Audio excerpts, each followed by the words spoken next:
ತಾಯಿಯ ಇವತ್ತಿನ ಒಂದು ಎಲ್ಲರನ್ನ ಅಗಲಿ ಹೋಗಿರ್ತಕ್ಕಂಥದ್ದು ಮೊದಲಿಂದಲೂ ಅವರ ಒಂದು ಸರಳ ಜೀವನ, ಅತ್ಯಂತ ದೈವ ಭಕ್ತಿಯ ಗುಣಗಳನ್ನು ಹೊಂದಿದ್ದರು. ನಮ್ಮ ಒಂದು ಕುಟುಂಬದಲ್ಲಿ ನಮ್ಮ ತಂದೆಯ ಒಂದು ಸಂಗಾತಿಯಾಗಿ ಸುಮಾರು 65-70 ವರ್ಷಗಳು ಅವರ ಜೊತೆಯಲ್ಲಿ ಬಾಳ್ದಂಥವ್ರು ಎಂತಾನೆ. ಬಹುಶಃ ನಮ್ಮ ತಂದೆಯವರ ಬದುಕಿಗೆ ಅವರ ಜೀವನವನ್ನೇ ತ್ಯಾಗ ಮಾಡಿದರು. ಅಲ್ಲ, ನಮ್ಮ ಬದುಕಿನಲ್ಲೂ ಸಹ ಒಂದು ತಾಯಿ ಹೃದಯ ಅಂತಕ್ಕಂಥದ್ದನ್ನು ನಮಗೆ ಕಲಿಸಿದ್ರೆ ಅವರಿಂದ ನಾವು ಒಂದು ಸಣ್ಣ ಹಳ್ಳಿಯಲ್ಲಿ ಜನಿಸಿದಂಥ ನಮ್ಮ ತಾಯಿಯು ಸಹ ಲಕ್ಷಾಂತರ ಕುಟುಂಬಗಳ ಬದುಕಿಗೆ ದಾರಿದೀಪವಾಗಿದ್ದಂಥವರು. ಕಳೆದ 1.5 ವರ್ಷದಿಂದ ಆರೋಗ್ಯದ ಸಮಸ್ಯೆಗಳು ಏನು ಪ್ರಾರಂಭ ಆಯ್ತು ಅವರಿಗೆ. ಅವರ ದಿನಕ್ಕೆ 8ರಿಂದ 10 ಗಂಟೆ ದೇವರ ಕೋಣೆಯಲ್ಲಿ ಬೆಳಗ್ಗೆ 5 ಗಂಟೆಗೆ ಇದ್ರೆ 3 ಗಂಟೆವರೆಗೂ ಒಂದು ಹನಿ ನೀರನ್ನು ಕುಡಿದೇನೆ ದೇವರ ಸ್ಮರಣೆ ಮಾಡ್ಕೊಂಡಿದ್ದಂಥವ್ರು. ನಾವು ನಮ್ಮ ಒಂದು ರಾಜಕೀಯದ ಬದುಕಿನಲ್ಲಿ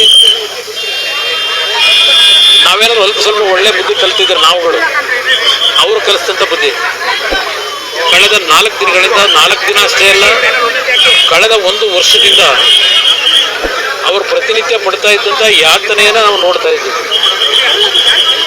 ಎಷ್ಟೇ ನಾವು ಬಿಡು ಹಿಂದೆ ಕಾರ್ಯಕ್ರಮಗಳಲ್ಲಿ ಭಾಗವಹಿಸ್ತಾ ಇದ್ರು, ಎಲ್ಲೇ ಇದ್ರು ಅವರ ಸ್ಮರಣೆಯಲ್ಲೇ ನಾವು ಇರ್ತಾ ಇದ್ವು. ಸಮಯ ಸಿಗ್ತಾಗಲೆಲ್ಲ ಹೋಗಿ ಮಾತನಾಡ್ಲಿಕ್ಕೆ ಹೋದ್ರೆ, ಇಲ್ಲ ಅವರನ್ನ ಮಾತಾಡಿಸ್ಲಿಕ್ಕೆ ಹೋದ್ರೆ ಊಟ ಮಾಡಿದಿರ ಅಂತಕ್ಕಂಥದ್ದು ಒಂದೇ ಅವ್ರ ಬಾಯಿಗೆ ಬರ್ತಾ ಇದ್ರು. ಕಳೆದ 1 ವರ್ಷದಿಂದ ಅವ್ರನ್ನ ನೋಡ್ಲಿಕ್ಕೆ ಬರ್ತಕ್ಕಂಥವ್ರ ಬಗ್ಗೆ 4 ದಿನಗಳ ಹಿಂದೆ ಸಮಸ್ಯೆಗಳಿಂದ ಪ್ರಾರಂಭ ಆಯಿತು. ಅದು ಕೋವಿಡ್ನ ಪೀರಿಯಡ್ನಲ್ಲಿ 2 ಬಾರಿ ಅವರಿಗೆ ಕೋವಿಡ್ ಅಟ್ಯಾಕ್ ಆದ ನಂತರ ಅವರ ಆರೋಗ್ಯ ಕ್ಷೀಣಿಸ್ತಕ್ಕಂಥದ್ದಕ್ಕೆ ಪ್ರಾರಂಭ ಆಯಿತು. ಆ ಲಂಗ್ ಮೇಲೆ ಆದಂಥ ಒಂದು ಸಮಸ್ಯೆಯಿಂದ, ರೆಸ್ಪಿರೇಟರಿ ಸಿಸ್ಟಮ್ನ ಸಮಸ್ಯೆಯಿಂದ ಸ್ವಲ್ಪ ಗಂಭೀರವಾದಂಥ ಪರಿಸ್ಥಿತಿಯಲ್ಲಿ 4 ದಿನಗಳ ಹಿಂದೆ ಬಂದಂಥದ್ದೇನಿದೆ. ನಮ್ಮ ಮಣಿಪಾಲ್ ಹಾಸ್ಪಿಟ್ಲಿಗೆ ಸೇರಿಸಿ ಡಾಕ್ಟರ್ಗಳು ಉತ್ತಮವಾದ ಪ್ರಯತ್ನ ಪಟ್ಟಿದ್ದಾರೆ. ಆದರೆ ನಮ್ಮ ಪ್ರಯತ್ನ, ವೈದ್ಯರ ಪ್ರಯತ್ನಗಳಿಗಿಂತ ಹೆಚ್ಚಾಗಿ ಭಗವಂತ, ಅವರಲ್ಲೂ ವಿಶೇಷವಾಗಿ ರಾಜರಾಜೇಶ್ವರಿ ತಾಯಿಯ ಒಂದು ಭಕ್ತೆಯವರು ಪ್ರತಿ ಶುಕ್ರವಾರ ರಾಜರಾಜೇಶ್ವರಿ ದೇವಸ್ಥಾನಕ್ಕೆ ಕಳೆದ ಒಂದು 35-40 ವರ್ಷಗಳಿಂದ ಹೋಗ್ತಾ ಇದ್ದಂಥವ್ರು. ಪ್ರತಿ ಶುಕ್ರವಾರ ಆ ತಾಯಿಯಿಂದಲೇ 1 ಬಾರಿ ಅವರಿಗೆ ಆಸಿಡ್ನ ಒಂದು ಅಟ್ಯಾಕ್ ಆದಂಥ ಸಂದರ್ಭದಲ್ಲೂ ಉಳಿದಂಥದ್ದವರು. ಅವತ್ತೇ ಅವರು ಹೋಗಬೇಕಾದಂಥ ಒಂದು ಪರಿಸ್ಥಿತಿ ಇತ್ತು. ಭಗವಂತ ಉಳಿಸಿದ್ದ. ಭಗವಂತನಿಗೆ ಬಹುಶಃ ಅವರ ಬದುಕು ಈಗ ಸಾಕು ಅಂತಕ್ಕಂಥ ಒಂದು ತೀರ್ಮಾನಕ್ಕೆ ಬಂದು ಅವ್ರನ್ನ ಕರ್ಕೊಂಡಿದ್ದಾನೆ ಅನ್ನೋದು ನನ್ನ ಅಭಿಪ್ರಾಯ. ಇವತ್ತು ಅವರನ್ನ ಮನೆಗೆ ಅವರು ಏನು ನಮ್ಮನ್ನು ಅಗಲಿದ್ದಾರೆ. ಪದ್ಮನಾಭನಗರದ ಮನೆಯಲ್ಲಿ ಇವತ್ತೇನು ಕಾರ್ಯಕ್ರಮ ಆಗಬೇಕು, ಅವರ ಅಂತಿಮ ಒಂದು ಕಾರ್ಯಗಳನ್ನು ಮಾಡಬೇಕು. ಆದ ನಂತರ ಅವರ ಒಂದು ಲಕ್ಷಾಂತರ ಕುಟುಂಬದ ಸದಸ್ಯರುಗಳು ಅವರಿಂದ ಏನು ಜೀವನ ಕಂಡಿದ್ದಾರೆ, ಅವರುಗಳು ಸಹ ನೋಡ್ಲಿಕ್ಕೆ ಬರ್ತಕ್ಕಂಥವರಿಗೆ ಒಂದು ಅವಕಾಶ ಕಲ್ಪಿಸ್ತಕ್ಕಂಥದ್ದು ನಮ್ಮ ಕರ್ತವ್ಯ ಇದೆ. ಬಹುಶಃ ನಾಳೆ 11 ಗಂಟೆ ಮೇಲೆ ಅವರು ಜನ್ಮ ಕೊಟ್ಟಂಥ ಸ್ಥಳ ಹಾಸನ ಜಿಲ್ಲೆ, ನಮ್ಮ ತಂದೆಗೆ ಜನ್ಮ ಕೊಟ್ಟಂಥ ಸ್ಥಳ, ಅಲ್ಲಿಗೆ ಅವರನ್ನ ಶರೀರವನ್ನು ತೆಗೆದುಕೊಂಡು ಹೋಗ್ತಕ್ಕಂಥದ್ದಕ್ಕೂ ತೀರ್ಮಾನ ಆಗಿದೆ. ಮನೆಗೆ ಹೋದ ನಂತರ ಮುಂದಿನ ಕಾರ್ಯಗಳೇನು ಅಂತಕ್ಕಂಥದ್ದು ತೀರ್ಮಾನಗಳನ್ನ ಎಲ್ಲ ಸೇರಿ ಮಾಡಬೇಕು ಅಂತ ಇದ್ದೇವೆ. ಜೊತೆಗೆ ಎಲ್ಲರ ಅಭಿಪ್ರಾಯ ಹೊಂದಿದೆ. ಅವರ ಹುಟ್ಟಿರ್ತಕ್ಕಂಥ ಹುಟ್ಟೂರಿನಲ್ಲೇ ಕಾರ್ಯಕ್ರಮ, ಇದು ಅಂತಿಮ ಸಂಸ್ಕಾರಗಳಾಗಬೇಕು ಅಂತಕ್ಕಂಥದ್ದು ಒಂದು ಭಾಗ ತೀರ್ಮಾನ ಇದೆ. ಬಹುಶಃ ಮನೆಯಲ್ಲಿ ಎಲ್ಲರ ತೀರ್ಮಾನ ಚರ್ಚೆ ಮಾಡಿದ ನಂತರ ರಂಗನಾಥ ಸ್ವಾಮಿ ದೇವಸ್ಥಾನ ಇದೆ, ಮಾವಿನಕೆರೆ, ಒಂದು ಪವಿತ್ರವಾದಂಥ ದೇವಸ್ಥಾನದ ಅಡಿಯಲ್ಲಿ ಒಂದು ಸನ್ನಿಧಾನದಲ್ಲಿ ಅಂತಿಮವಾದಂಥ ಕ್ರಿಯೆಗಳನ್ನು ಮಾಡ್ತಕ್ಕಂಥದ್ದು ಒಂದು ಚರ್ಚೆ ಇದೆ. ಆ ಒಂದು ನಿಟ್ಟಿನಲ್ಲಿ ಮನೆಗೆ ಹೋದ ನಂತರ ತೀರ್ಮಾನ ಮಾಡ್ತೀವಿ. ಸಾರ್ವಜನಿಕ ಅವರನ್ನ ಅಂತಿಮ ದರ್ಶನ ಪಡೀತಕ್ಕಂಥದ್ದಕ್ಕೆ ಪದ್ಮನಾಭನಗರದ ಮನೆಯಲ್ಲಿ ವ್ಯವಸ್ಥೆಗಳನ್ನು ಮಾಡ್ತಾ ಇದ್ದೇವೆ.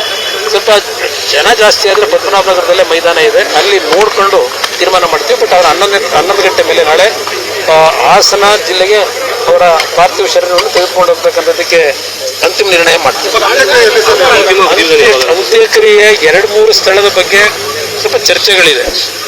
ಅಂತಿಮವಾಗಿ ನಾವು 4 ಜನ ನಮಗೇನು ಜನ್ಮ ಕೊಟ್ಟಿದ್ದಾರೆ, ನನ್ನ ತಾಯಿ, 2 ತಂಗಿಯರಿದ್ದಾರೆ, ಅವರೆಲ್ಲರ ಜೊತೆ ಕೂತು ಚರ್ಚೆ ಮಾಡಿ ಬಹುಶಃ ನನ್ನ ಒಂದು ವೈಯಕ್ತಿಕವಾದಂಥ ಅಭಿಪ್ರಾಯ, ಅವ್ರನ್ನ ಬೆಳೆಸಿದಂಥದ್ದು ಯಾವೊಂದು ಹರದನಹಳ್ಳಿ ಗ್ರಾಮದಲ್ಲಿ ಹುಟ್ಟಿದ್ರು, ಅಲ್ಲೇ ಅವರ ಅಂತಿಮ ಅಂತ ನಮ್ಮ ತಾಯಿ ಹುಟ್ಟಿದ್ದು ಪಕ್ಕದ ಮುತ್ತಿಗೆರಹಳ್ಳಿ ಅಂತ ಹೇಳಿ, ಅವರು ಪಾಠ ಕಲಿತಿದ್ದು, ಶಾಲೆಗಳಿಗೆ ಹೋಗಿದ್ದು ಹಳೆಕೋಟೆ ಅಂತಕ್ಕಂಥ ಮಾವಿನಕೆರೆಯ ರಂಗನಾಥ ಸ್ವಾಮಿ ದೇವಸ್ಥಾನ ಇದೆ. ಆ ತಪ್ಪಲಿನಲ್ಲಿ ಇರ್ತಕ್ಕಂಥ ಸ್ಥಳದಲ್ಲಿ ಆ ರಂಗನಾಥ ಸ್ವಾಮಿಯ ಸನ್ನಿಧಾನದಲ್ಲೇ ಆ ರಂಗನಾಥ ಸ್ವಾಮಿಯ ಅವರು ಏನು ನಂಬಿಕೆ ಇಟ್ಕೊಂಡಿದ್ರು, ನಮ್ಮ ತಂದೆ ನಮ್ಮ ತಾಯಿ ಇಬ್ಬರು, ಆ ದೇವರ ಸನ್ನಿಧಾನದಲ್ಲೇ ಮತ್ತು ನಮ್ಮ ಹುಟ್ಟೂರು ಶಿವನ ದೇವಸ್ಥಾನ ಏನಿದೆ ಆ ಶಿವನನ್ನು ನಂಬಿ ಬಂದಂಥವ್ರು, ಆ ಒಂದು ಪರಿಸರದಲ್ಲೇ ಆ ಒಂದು ಎಲ್ಲ ರೀತಿಯ ಅಂತ್ಯಕ್ರಿಯೆ ಕಾರ್ಯಗಳಾಗಬೇಕು ಅಂತಕ್ಕಂಥದ್ದು ನಮ್ಮ ಒಂದು ಚರ್ಚೆ ಇದೆ. ಎಲ್ಲರ ಜೊತೆ ಚರ್ಚೆ ಮಾಡಿ ಕುಟುಂಬದಲ್ಲಿ ಒಂದು ರೀತಿಯಲ್ಲಿ ತೀರ್ಮಾನಕ್ಕೆ ಬರ್ತೀವಿ. ಸೋಮವಾರ ಅಂತ್ಯಕ್ರಿಯೆಯನ್ನು ಸೋಮವಾರ ಇಟ್ಕೊಂಡಿದ್ದೇವೆ.